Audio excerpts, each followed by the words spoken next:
دا مړي دا ځای په ځای دا مړي پراته دي دا خلک راوته دي دا پکې بل مړی راغی اوس د کډونو کمی دی چې دا خلک باید نه په دې ډانګو کې راتړی چې تاسو وګورئ دا څونه ظلم دی چې دا موږ په طالبانو کې غوښې راوتړلې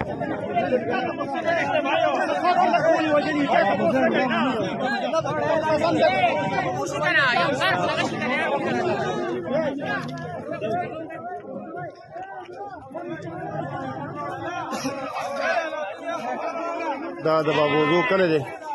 دا مړي اوس روان دي او په دې کې صرف دغه هډوکي پراته دي نور څه نشته دا په دې ډرون حملو باندې ویشتې شوي دي نو زموږ پوره زور مطالبه ده د دې حکومت نه چې د دې خلکو څه کمې داسې ظلم زیاتی کړی یا دوی چېرته د انډیا نه د بل ملک راغلي وو دا مړي لا وروسته روان دي دا هم دا مړي پراته دي تاسو د کیمرې په نظر کتی شئ